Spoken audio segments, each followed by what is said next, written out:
How bad was sex education in high school? It was the worst. That's why we wanted to start this podcast. Dr. Stormy and I knew that there are so many folks out there that want to learn more, that want to start conversations, that want to be vulnerable and express their feelings, emotions, wants, and desires. And that's what Sex 101 is about. Dr. Stormy has spent so much time working with couples, working with men and women. I myself have worked with lots of men talking about relationships and sex and where we're at today with our sexuality. So come join us. This is going to be a great episode, just like all Sex 101 episodes. You're going to learn a lot, you're going to laugh a lot, and we're going to have a great time. All right, second episode of the year. We are back. This is so fun. We just got done, last week. If you haven't heard it, should you go to a sex party? Should we go to a sex party? Make sure you listen to that one. This episode is called How to Seduce Your Lover. And seduction, I think, has gotten a little bit of a bad rap. Because seduction is fun, and there's something about seducing and being seduced that is a really awesome part of lovemaking. But also, there's some things that have happened where people are seduced, and it's not good. So I'm really glad we're tackling this topic. Oh, I love that you started it that way, right? Like seduction has a little bit, because it also can be about being misled, right? Like I was seduced into thinking this, right? Right. So with that, as we are not talking about seduction in terms of misleading. Yeah. But I love that you brought attention to that, because, right, it's also, Toby and I both have a heart for couples. A lot of our listeners and viewers are couples and in partnership or long-term partnerships. And it's totally normal for your sex life to become more routine and more predictable. It's literally like part of what happens in long-term partnership. Novelty is replaced with familiarity. The to-do list replaces spontaneity, but also trust and safety typically become deeper in long-term partnerships. And that is so hot, right? Trust and safety are so hot. So we decided to do this episode so that your 2024 and hopefully be way beyond that, you have this mindset of, how do I seduce my lover? How do I seduce my longtime partner? Because a huge part of it is your mindset. So today we're going to go over 9 tips to help you practice seducing your lover. But it's really that intentionality and that mindset is the invitation. Yeah, 100%. I think what we're talking about today is seduction as love and care and wanting and desire. Totally. And those things are great. They are great. Right. It's being intentional, right? Being playful in your partnership. Remembering back to when you were dating, I think about that. Like, think about how much effort you put in when you're first dating your partner. It's like you get yourself all dressed up, and you make sure you smell good and look good, and then you're like looking forward to it all day. And then like it can get to this point where you're like, I literally throw on my sweatpants and climb on the couch, and we're not even going to barely talk about our day, right? And there's not that blame or shame that can happen. So this is the invitation to change the mindset. Be intentional. Be playful. Nurture the passion, put in a little bit of effort, right? It's a lot of bang for the buck. And then also seduction also has an aspect of the confidence and sexiness that starts within, right? So if you're not feeling particularly confident and sexy, you likely aren't going to feel super adept at seducing your partner. So again, like maybe there's some work there with your own confidence and feeling of sexiness and reclaiming that just be your own badass, amazing, sexy self, because you are, because you already are that. Right. And I love this too, because it is pursuing your partner. That's what we're talking about. Like, that's a good thing. Pursuing your partner. Don't let that go. You're right. Like when you first start dating, everybody loves it when you first start dating somebody, because you're finding out, you'll listen, there's so much care involved and time and effort. And so I know life gets busy after, you dated or got married, but pursuing your partner or being pursued feels amazing. It really does. Totally does. I love that, pursuing, for sure. And I hadn't written that down, because I was writing down what I think about seduce. And I was like, to beguile, right? To bring something close, to be tempting or attractive, to be a tempting or attractive thing, like, to tease, to make someone feel special. And then I think there's like a little dose of naughty that can go into that too, right? Yeah. So that is amazing, right? You can bring this back with so little effort, which is why we were like, let's use like 8 practical tools to give you guys 8 practical tools to start seducing your lover today. I love it. Let's get into it. All right. So the first one I have is actually tease. Okay, so remember back, we were just talking about when you're dating, you're like so anticipatory, right? So tease your partner. It can be things with like a sext or a little love note that you leave somewhere, or a little bit of a racy photo that you send, or even something like whispering something in your partner's ear, like when you can't have sex. Let's say you're like at a family dinner or something, you whisper something in their ear that's like a little naughty, right? Because you're anticipatory for what you want to do later with them, right? Right. So there's this tease aspect that can often fall away in long-term partnerships. So when was the last time you teased your partner? I love that. You're right. Like, I think a lot of times people don't take advantage of times when you cannot have sex. Sex isn't on the table, but you can allude to it or say a couple of things about it, and it really is hot. Like, I mean, that is what it is. Yeah. Totally. Absolutely. Right. And it's got this playfulness, right? Like teasing, right? Because we do tease when we date, and we tend to stop teasing as much when we're in long-term partnerships. So invitation to tease. Yeah. You don't lose your interest in being teased or pursued or anything. You don't really lose that. Like, I know life gets in the way sometimes, but you still want that. You want to be desired. You want to desire someone. Yeah. Totally. Absolutely. Awesome. And the second tip is initiate at different times, because one of the things that leads to complacency is we tend to settle into a routine and a pattern with our partner, right? So maybe we have sex, in the evening, and we're like so exhausted, like you can't even see straight. It's like, that's not going to be your like sexiest time, maybe for you, right? But it's maybe the most convenient time. So initiating sex at different times can be another really lovely way to seduce for your partner to feel seduced and for you to feel seducing. So that's the second one. The third one is slowing it way down. We tend to go with what we know works. We have the same sort of sex in the same positions with approximately same time of sex and the same amount of foreplay. So slow it way down, like literally luxuriate in your lovemaking when you can, right? It's not going to be every time, but I promise you there are some times when you can. It's shifting the mindset, slowing it way down, savoring, luxuriating your partner. We've done episodes on this about adoring your partner. Go back and listen to those, right?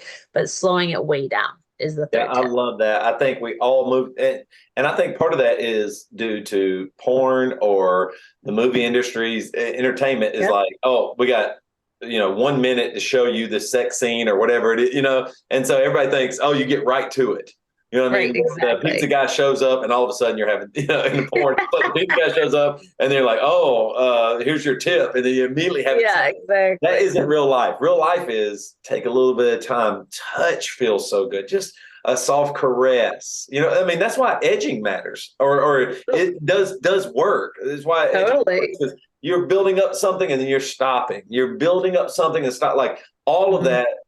It adds to just an amazing ending for both of you. So yeah, absolutely. I love that. Take your time. And I think it was Esther Perel says that often for the female brain, for women, the foreplay starts the day before, right? So like that anticipatory, that like foreplay, right? Really, whatever that means, to really luxuriate and extend the foreplay and slowing the actual sex down. I love it. All right. And the fourth tip is lingerie, right? And that doesn't have to and this goes both ways for men and women. Okay. Not just women, but like lingerie or sexy dress, showing up in the way that you feel sexy and empowered. And maybe, your partner likes the look of that or the smell of that or the touch of that. But think about, again, back to dating. You didn't just roll up in your ratty tatty sweatpants, where you put some effort and some time into it. And it's interesting to see how that goes down in long-term partnerships. And again, same people, same partnership. That's about intentionality and thought and effort.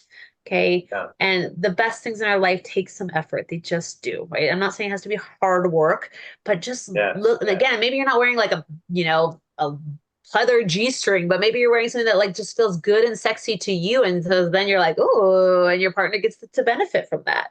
Oh, I love that, Stormy. You're so right. Make yourself feel sexy. Totally. That energy translates to your partner. You know what I mean? You make yourself feel sexy. Don't just be sexy for them. Be sexy for you. What do you think is sexy? And when you do that, maybe it's a piece of lingerie or a clothing that you put on or a thought in your head or how you did your hair that day, whatever it might be, how you trimmed your beard that day. Like there are times where I feel like, man, I look pretty good today. And that does translate.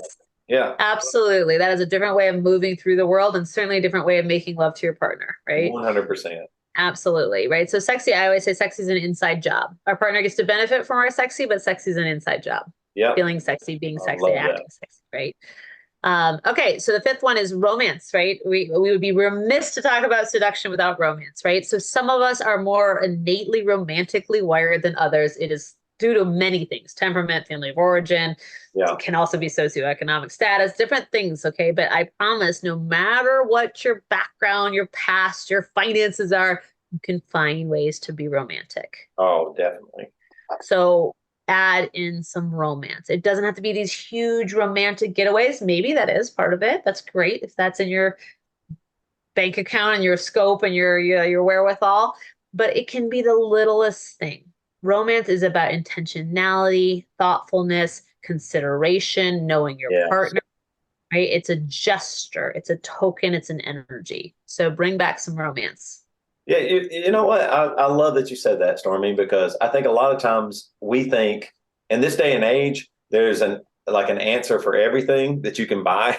And when you just take a little bit of time and go, no, I'm just going to think about you and do this, or give you something, or write a poem, or whatever it might be, you know, like step out of your comfort zone for the person that you love or care about or in relationship with. And that really does mean something, because I mean, anybody can buy something, but to really think about your partner and give them something more that is you, I think it just means so much. Totally. And most people will report like the most romantic thing they can think of isn't necessarily some grand gesture. It's actually your partner showing how well they know you. I mean, it could be something like, hey, you mentioned this chocolate bar, 6 months ago. I found it and we're going to enjoy it together over a glass of wine, right? Like that is so romantic. That's like swoon romantic, right? Oh. And I like chocolate. So that's a little bit of projection coming through there. But, that's like thoughtful, right? That means that person was listening. They went out and they did something, right? So where thought meets action, meets intentionality, that is the terrain for romance. I love that. And what's really cool about what you're saying is those thinking about your partner, that doesn't even necessarily lead to sex or is sexual. Like, and I'll just give you a quick anecdote. For Christmas, my girlfriend got me a megaphone. Love it. It's a goofy, crazy gift that I have used every single day with my kids. My kids grab it. We all talk, oh, time for dinner, just like, and I was like, this is so, like, I thought it was just so thoughtful. Like, and that wasn't sexual. A megaphone, exactly. We're not using it in the bedroom. I have 3 kids. We're not using a megaphone in the bedroom. But I was like, man, such a fun thing. I just felt seen and like, oh, this is funny, goofy, and thoughtful, playful. I mean, I'm watching you even share the story about it. Like you have delight, right? It delighted, right? Like her gesture, her time, her intention, her thinking of you, knowing you delighted you. Right. That's romance, right? Yes. Like that's romance. That is romance. Yeah. So I love it. And that leads us right to our 6th tip, which is a sexy massage is an amazing way to use your partner. We did a whole episode on it last season, so go check it out. You do not have to be a professional masseuse to give an amazing, sexy massage. Yeah. But it's that intentionality. It's not even necessarily sexual. It might be sexual, but it's certainly sensual. It's devoted. It's time. It's adoration. So a sexy massage is a really beautiful way to show some sensual. And take your time. There's no hurry there. You're not. Don't make it where you're trying to get to sex. Like, give them a massage. Right. Like this isn't about a happy ending. Right. Yeah, that shouldn't be. I mean, maybe that will even happen, but if you give a great massage, everybody loves it. They love a great massage. Yep. Awesome. Yeah. And that, kind of like you said, we're not rushing it. That leads me to our next tip, which is make out. Like we want to bring back the make out. Like I feel like I need t-shirts or something that say like couples. One thing I hear from the couples I work with and just from the research is that long-term couples stop or altogether stop or dramatically reduce the amount of makeout sessions they have. Like making out is amazing. So bring back the make out, like seduce your partner with this, like kiss your partner like it's the first time you've kissed them, or introduce a new kind of kiss. There's tons of different kinds of kissing out there. Like have a make out session. Yeah, I love that. It's so underrated. I mean, it feels so good. It's so fun. Don't just try to get to the end. Just, enjoy the makeout. Yeah, really savor kissing. I mean, kissing is my favorite thing of all things, but so that's my own story coming through there. But it's because also every kiss is different, right? We say one of the things people report that leads to complacency that can often lead to infidelity too is that, oh gosh, this is the last person I'm ever going to kiss. And I'm like, not if you're being intentional about it, because every kiss can be different, can feel different. Focus on the top lip, focus on the bottom lip, use a lot of tongue, don't use any tongue, open mouth kiss, breathe into each other, right? There's a bazillion ways to kiss. Maybe we should do a whole episode on kissing. I think we should do a whole episode. That's a great idea. That's a good idea. Bring back the make. We'll call it bring back the makeout session. And also the kissing builds so much anticipation. Totally. When you're dating, it's so hot, because you don't have sex first, you make out first. Totally. Make out so deeply, and you're like, whoa, the anticipation of that is amazing. That anticipation just adds so much to your life. Yes, totally. Yeah. Thanks for bringing that back, right? Imagine when you first kissed and that was it. You're just yearning for more. Right? It's a building of anticipation that and it's very sensual and very, very sexy to kiss, 100%. Yeah, and if you don't love how your partner kisses, then teach them a new kind of kiss. Yeah. So that's makeout, bringing back the makeout. All right, and our 8th tip is doing something erotic together. Okay, so we've talked about erotic. We've done episodes on eroticism. What does that mean? We tend to be very myopic with it, but watch a sexy movie together, read some erotic poetry together. And by the way, sexy movie doesn't have to be porn, might be porn, but up to you guys. But erotic poetry, right? Pick out a toy together. Go to Marriage Supply and pick out a toy together, right? These are erotic experiences that you can do. It's something erotic together where if you're in a monogamous couple, this is the one person you're having sex with on the planet. So make it special. Put your intention and your attention there. This is the one person you're having sex with. Yeah. I love that. Oh, that's so good. That is so good. So those are the 8 practical ways to start seducing your partner today. But then you said something to me that made me want to throw in a 9th little bonus practice, which is because you mentioned about your girlfriend's Christmas present, right? She really knew you, right? So if we've talked about the love languages before, but know your partner's love language. Okay, so if you don't know, take a quiz. That's a fun thing to do right there, a date night. Take the love languages quiz together, learn about each other's love language, and then do something in that person's love language. So, for example, if your partner's love language is words of affirmation, you mentioned earlier in this episode, write them a love letter, write them a love note, tuck something into their lunch or their briefcase or whatever. But that's a good one for words of affirmation, is to write a love letter, right? If their love language is quality time, maybe you plan a road trip, right? There's a lot of quality time in a road trip, right? Yeah. Maybe you plan a special night out, based on what, that's going to really give you time with no phones, no distractions, no kids around, whatever it might be. Okay. If their love language is physical touch, maybe the sexy massage is the perfect, date night. Okay. Yeah. If it's acts of service, maybe you cook them a lovely meal and you clean up, right? So you are literally in full service to them. And you're like, what, if they're like, what can I do? You're like, nothing, sit there and look beautiful, right? Sit there and be beautiful, right? Whatever.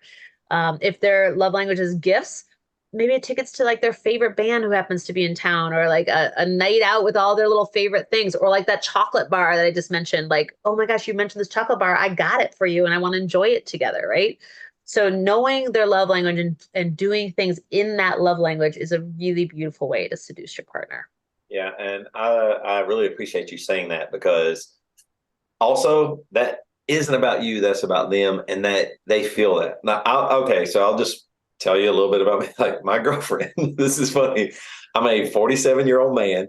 And whenever I bend over, I'm getting a pod out the bottom of the stuff, whatever, she'll go, I'll just hear, I know I don't look sexy, but it makes me smile. It's oh, totally checking me out, and she's saying that, and I don't look my best. I'm wearing jogging pants and I'm trying to make macaroni and cheese or whatever. But just a little bit, just these little things where somebody goes, you are seen, and I like what I'm seeing. Totally. Exactly. And that's about them. You just give them that. She's checking you out, but she's also letting you know that she's checking you out, which is amazing. Right. If she was checking you out and you don't know it, you don't get to both benefit from the fact that she's checking you out, Right. Right. And just knowing that, and that she's making it fun, and like that's the thing that you and I always say.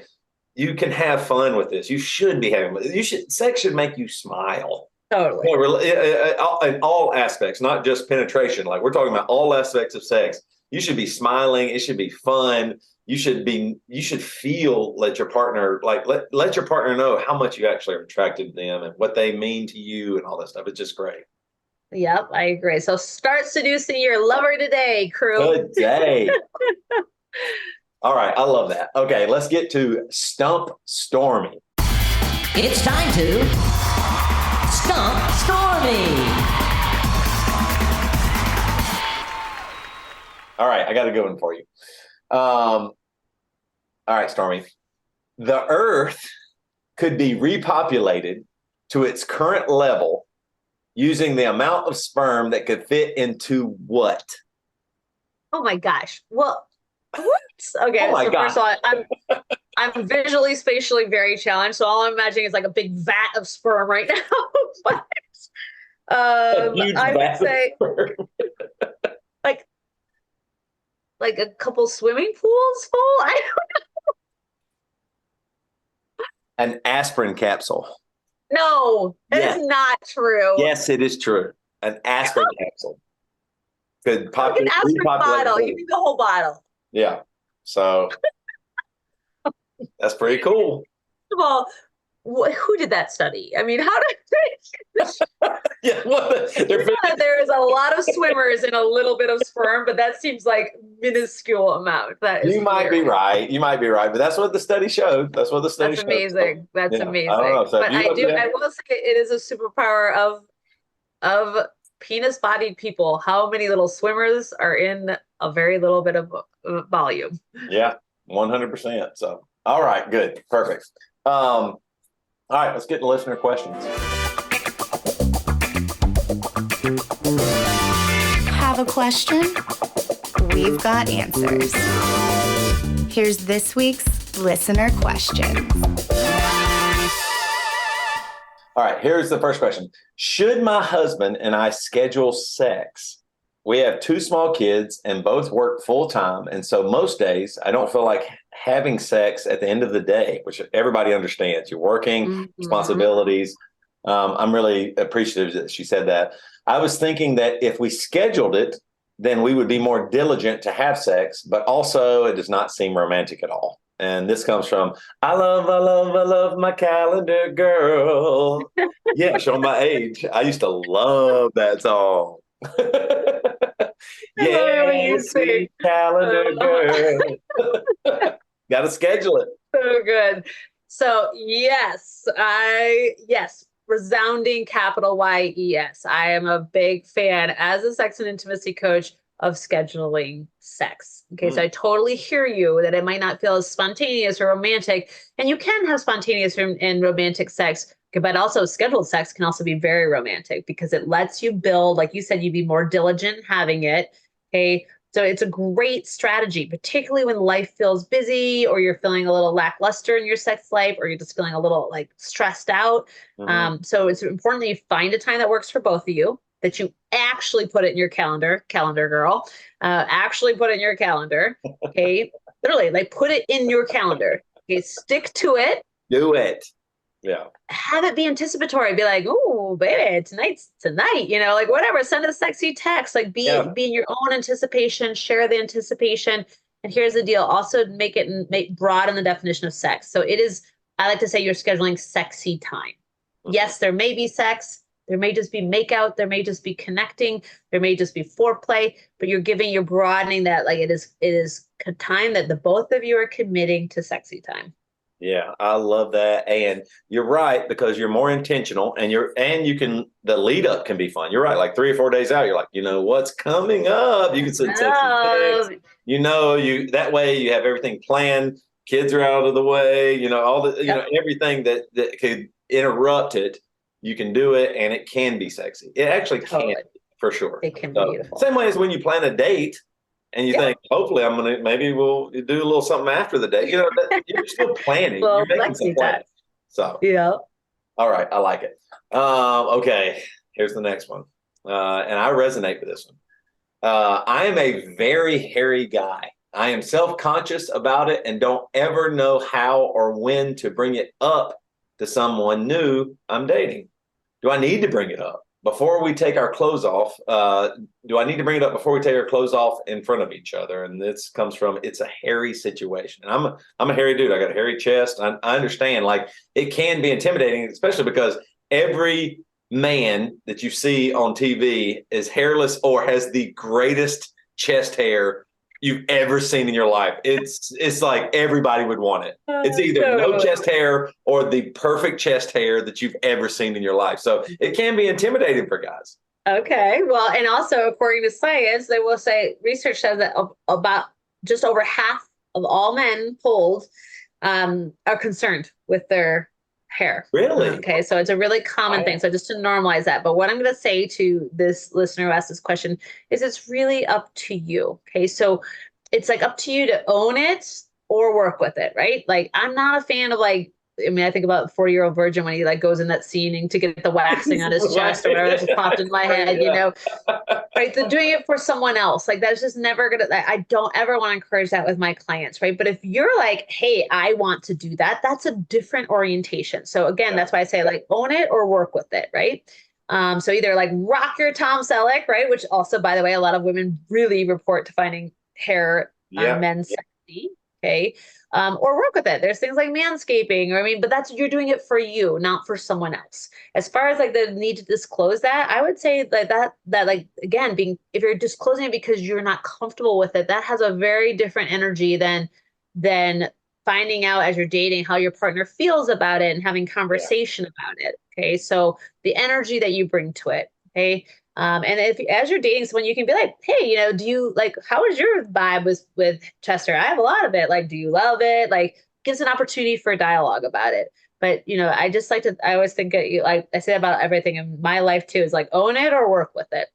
Yeah, 100%. And I think once again, you can open the door so your partner can tell you something, because everybody has something they don't feel totally comfortable with on their body. You know what I mean? Everybody wishes there was some way to improve something on their body. If you say, men without chest hair want chest hair. Men with chest hair want less chest hair. By the way, this is men, women that we have, and non-binary, we all have this issue of grass is always greener. So own it or work with it, right? And that doesn't mean like there's something wrong with you. It's like, what's the energy you're bringing to it?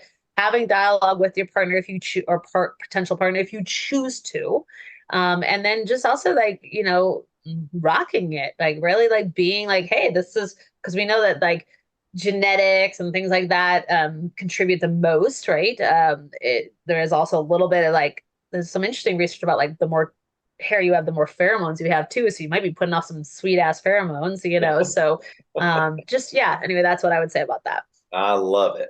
Yeah. Just allow your partner to you can bring up this as a conversation. Hey, what's something about you wish you could change? This is, I'm just being honest, or this is where I feel vulnerable or whatever, whatever that conversation you want to have with your partner, just, you can bring it up however you want. And I think you don't have to take it so seriously. I think keep it light and it's okay. Like your body is your body. You didn't get to choose it. This is just, your parents did this to you. So this is what you got. That's so true. Thank you guys so much for listening today.